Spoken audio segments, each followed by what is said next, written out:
the helm. The Democrats' presidential nominee on a roll. Today in battleground Pennsylvania. We're back! The party set to meet this week. I'm Weijia Jiang in Coraopolis, Pennsylvania. Former President Trump has won this state before, but Democrats think they can turn momentum into votes.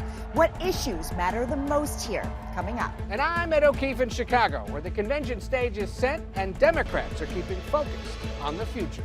We will win. And we will win.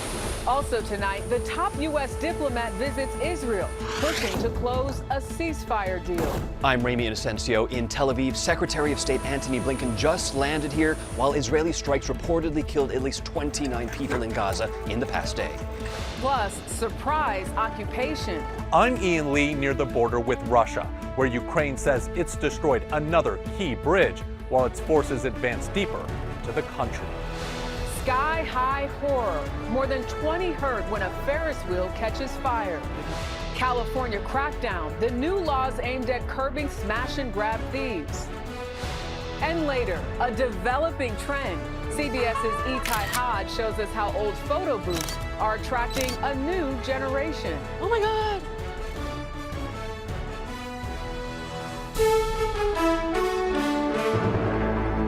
This is the CBS Weekend News from New York with Jerika Duncan.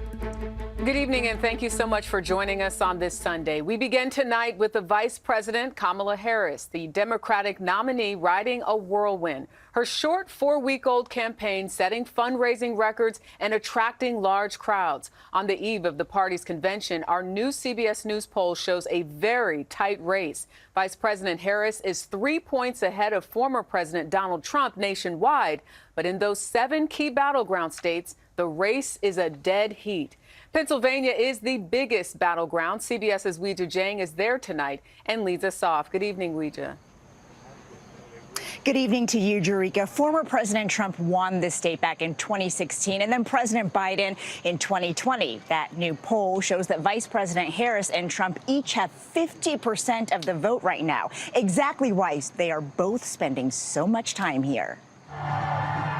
From Pittsburgh, Vice President Harris and her running mate Tim Walz took off for a campaign blitz by bus through Pennsylvania, surprising supporters at a phone bank. How you doing, Hannah?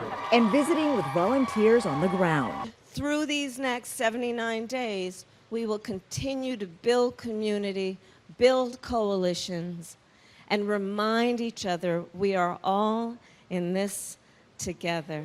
Kim Haskins was thrilled to attend an event in Coraopolis. She brought life back into my party. Our CBS News poll shows men are more likely to vote for former President Trump and women for Harris, including Lisa Short. Do you think it's going to be a close race here in Pennsylvania? I think it's really going to be a close race because I've been here my whole life, and what I've noticed is like Trump comes here a lot.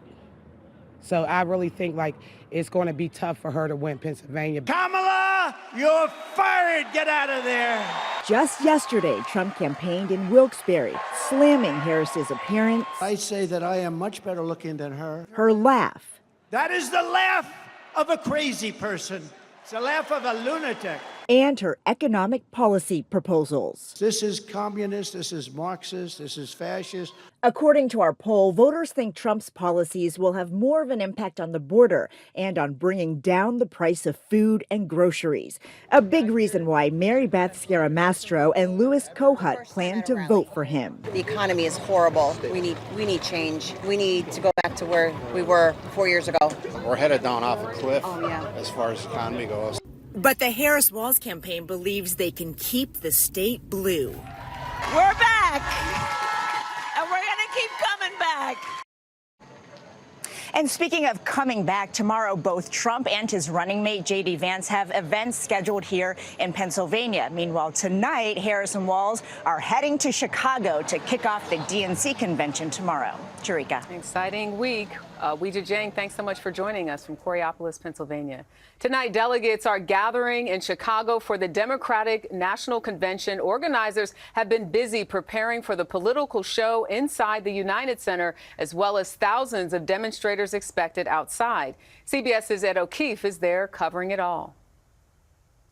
Good evening. Final preparations are underway here at the United Center for a convention that begins Monday night with a tribute to President Biden. He and the First Lady will be here to speak and pass the baton to Vice President Harris and her running mate, Tim Walz.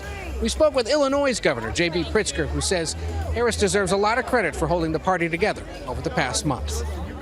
You know, normally you run through an entire primary process, which could last as long as a year. And then, you know, you become the nominee maybe in April or so, and you're kind of settling in and again vetting a vice president. You know, she's done an amazing job. And I think she's done it in a way that's conveyed to all of us the hope for the future. Now, among those set to address the convention is former First Lady Michelle Obama. Her husband, the former President Barack Obama, speaks to the crowd Tuesday night. Wednesday, it's former President Bill Clinton and Walz. Thursday, Harris formally accepts the nomination. Our CBS News poll finds the reason the race between her and former President Donald Trump is tightening is because she's gained support from younger voters and voters of color. That's why this convention's big theme is focused on the future of the country. But our poll also finds fewer voters know what Harris stands for. About a third don't quite know. That's one of the big challenges for Democrats in the coming days, reintroducing Harris to the country and explaining what she would do if she wins. Jerika? Ed O'Keefe for us in Chicago, thank you. Our coverage of the Democratic National Convention begins tomorrow at 5 p.m. Eastern on CBS News 24/7 and right here on CBS at 10 p.m. Eastern. Well, this week, high-stake meetings aimed at securing a Gaza ceasefire. Secretary of State Antony Blinken returned to Israel today. Blinken is set to meet with Prime Minister Benjamin Netanyahu tomorrow before heading to Cairo Tuesday. CBS's Ramy Inocencio reports from Tel Aviv. Ramy? Jerika, good evening. A ceasefire can't come fast enough. Israeli strikes on Gaza killed at least 29 more people in just the past day. This strike caught on camera. Watch. And you can just see that man and child running for cover. 2 missiles hitting that apartment building in Nuseirat in central Gaza. Up and down the strip, there was more despair and disbelief. These 2 boys cried, "Baba, Baba, my beloved dad is gone." One of them shaking his body as if trying to wake him up after a strike on Khan Yunis. In a separate strike nearby, this man pulled 3 lifeless, shrapnel-scarred girls from the back of his car. We've had to blur this video. Their tent was hit in the Al-Mawasi camp, which Israel's military has said time and again that it is a safe zone. And a strike on a home in central Deir al-Balah killed a mother and her 6 children. 5 of them were quintuplets. Take a look at this body bag. There are 6 names there. All of those children fit inside this one single bag. And Jerika, we look ahead for ceasefire talks to reconvene in Cairo this week. All right, Ramy Inocencio, thank you. Today, Ukraine's President Volodymyr Zelensky said Ukraine is getting stronger as troops inch forward into Russia. The surprise cross-border incursion marks the first time since World War II that a foreign army has been fighting inside Russia. CBS's Ian Lee is near the front lines. This is the tip of Ukraine's spear into Russia. Elite forces probe ahead and disrupt Russian reinforcements. Here, Ukrainian troops ambush several soldiers. Surrender and come out, they command, capturing some of them. Kyiv's surprise attack is now in its 2nd week, yet Moscow remains off balance, scrambling to blunt the advance. Yesterday, the Ukrainian military says it hit another vital bridge in Russia's Kursk region. The invasion is turning nearby Ukrainian cities into hives of military activity. The regional capital, Sumy, is a prime target for Russian retaliation. Drones and missiles now target it on a daily basis, like this strike yesterday. Ukraine says a Russian cruise missile hit this parking lot, injuring 2 people, but it could have been a lot worse. Behind me is a busy supermarket, and right next door are people's homes. Many locals thought their building had been hit. Relieved it fell short, Lena and Larissa now clean up the aftermath. It's scary. You go to bed and you don't know what will happen next, they say. How do you feel that now Ukrainian soldiers have invaded Russia and are taking the fight into Russia? Let them keep going. Let them go to Moscow and end it all, says Larissa. To Putin and to cut off his head, adds Lena. The further Ukrainian forces push into Russia, Residents living on the border hope the safer their communities will be. But there is frustration in Kyiv, Jerika. Ukrainian officials believe they can make even more progress, and they have the weapons. The only problem is the more effective ones are supplied by the West, which forbids them from being used on Russian territory. All right, Ian Lee reporting from Ukraine. Thank you.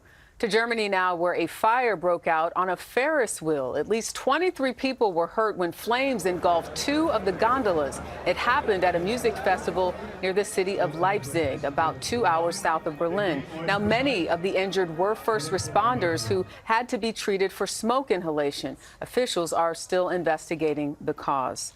Well, there's some new legal developments involving ousted Republican Congressman George Santos. CBS News has learned that he is expected in federal court tomorrow to plead guilty to corruption charges that drove him from office. CBS's Chanel Call has more. Defiant for months. I'm still fighting. I'm still standing. But now an apparent about face from ousted former New York Congressman George Santos. I'll set the record straight when it's convenient to me, not to you. CBS News has learned Santos intends to plead guilty Monday to felony charges tied to a federal corruption case accusing him of fraud, identity theft, and misusing campaign funds. His trial was set to begin September 9th. Why plead guilty now? A plea deal would allow George Santos to avoid the circus. Santos was first indicted in May of 2023, pleading not guilty. 10 more charges came in October. He was ousted from Congress in December. He admitted to lying about his education, family life, and career. But this case is about campaign dollars. What would a plea deal look like here? George Santos faced a maximum of decades in prison. So a plea deal would likely look like a lot less time in prison than that. Right now, it's unclear which of the 23 felony charges Santos may plead guilty to and if he'll actually show up in court. Chanel Call, CBS News, New York. Thank you, Chanel. California is cracking down on crime. Governor Gavin Newsom has signed new laws aimed at curbing those brazen smash and grab robberies and other property crimes. In Los Angeles, here's CBS's Elise Preston. Californians are fed up with seeing videos like this one of a brazen smash and grab robbery. The suspects in Los Angeles stole more than $300,000 worth of merchandise last year.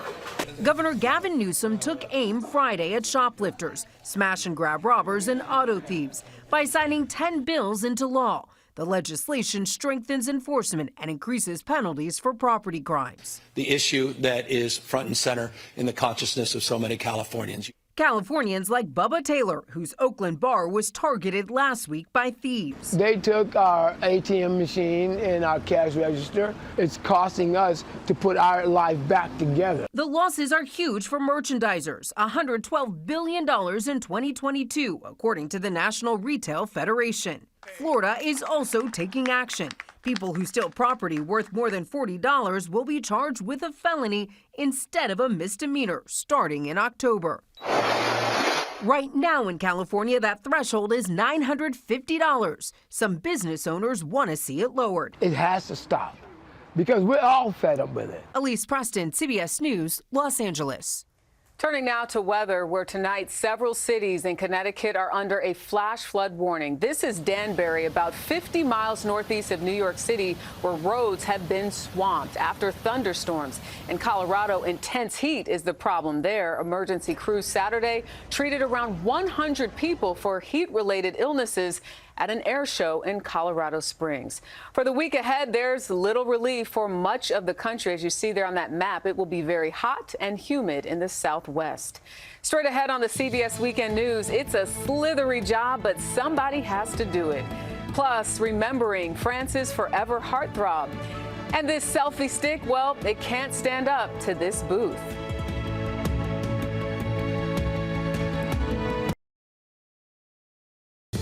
Florida's latest Python challenge ended today. More than 600 hunters were in the Everglades hoping to catch and kill the most invasive snakes for cash. CBS's Christiane Benavides explains. If they're coiled up under this 3-4 inch of grass right here, you would never see it. The dead of night provides cover for the many predators lurking in the marshlands and swamps of the Florida Everglades. How's it going? Donna Khalil is out hunting the hunters. There's a lot of competition out here. She's among 829 participants in this year's hunt for the Burmese python. Gotcha! Yeah! A 10-day stretch when anyone can register and train to remove the giant invasive invader. The reward, $25,000 in cash prizes. Does it actually make a difference? Every python removed from the system makes a difference. Mike Kirkland runs the hunt and the python elimination program. It employs 100 year-round hunters, including Khalil. Gonna bite you? But is it a losing battle? Are we winning it right now? Perhaps not, but I'm optimistic about our future. Pythons were imported from South Asia as exotic pets. Officials say owners let them loose in the Everglades when they grew too big, and the python population exploded in the 1990s, ravaging wildlife. The Everglades' native birds, rabbits, raccoons, and deer decimated. Even gators have fallen prey. Almost a complete ecosystem collapse down here. You want to make sure to keep that snake on the ground. Zach Shejanovsky trains participants on humanely capturing and killing pythons. The scope of this python problem is so big that we can't do this alone. Pythons thrive in warm climate, which is why they've quickly adapted here in the Everglades, and they're spreading. Milder winters have led to sightings further north. This USGS map shows the python spread across South Florida. A Tufts University study found climate change could make the entire continental U.S. hospitable to pythons by 2050. I'm not afraid of that python, but I'm afraid it might get away. So far, over 14,000 pythons have been eradicated, but the big snakes are so successful at adapting to Florida, they appear here to stay. Cristian Benavides, CBS News, the Everglades. You couldn't pay me enough. Still ahead on the CBS Weekend News, an alien takeover at the box office. Vous avez l'air de croire que je partage sa vie. Je le rencontre de temps en temps. That is French actor Alain Delon in the 1960 film Purple Noon. He died today at his home outside of Paris. Delon was a superstar of European films in the 1960s and 70s, although his Hollywood career never quite took off. Today, French President Emmanuel Macron called him a French monument. Alain Delon was 88 years old. Well, in theaters this weekend, the return of a monster. Alien Romulus took the top spot at the box office, earning $41.5 million. Now, Deadpool and Wolverine, along with It Ends With Us, rounded out the top 3 films with moviegoers. Next on the CBS Weekend News, an old-fashioned way to strike a pose makes a flashy comeback. Stay with us.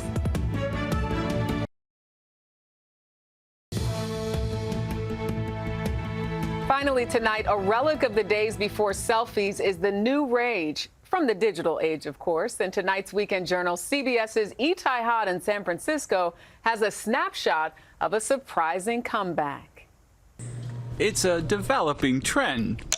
So cute. Where old school charm meets today's selfie culture. Photo booths, those once ubiquitous machines, are making a comeback. There's something about the sounds that just make it part of a bigger experience. Kayla Kane is a 26-year-old content creator. She says these vintage photo booths are becoming popular among those looking for an authentic, unfiltered moment. You have one try and then you're done. You can't be Kim Kardashian taking 500 selfies. Walk into PhotoWorks, a photography shop in San Francisco, on a weekday morning, and you might think you stumbled into a trendy after-hours club. Store owner David Handler says ever since he brought in the booth, his store has been flooded with Gen Zers. These people just keep swarming in here all day, all the time, just because of this. They're basically like happiness machines. Doug Ellington is the co-founder of Photomatica, a San Francisco-based company that owns and operates more than 200 of these booths across the country.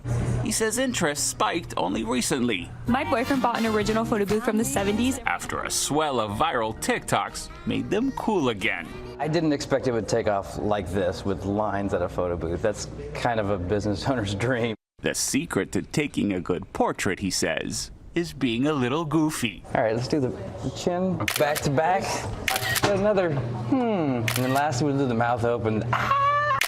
Oh my God. As for Kayla, she couldn't wait to expose her followers to this catchy new trend. Look at that. Going from vintage to viral and proving these old photo booths are no flash in the pan.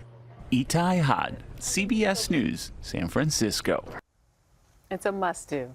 Well, that is the CBS Weekend News for this Sunday. Coming up on 60 Minutes, the most mined country in the world and how it got that way. For now, I'm Jerika Duncan in New York. From all of us here, thanks so much for watching. Have a great night.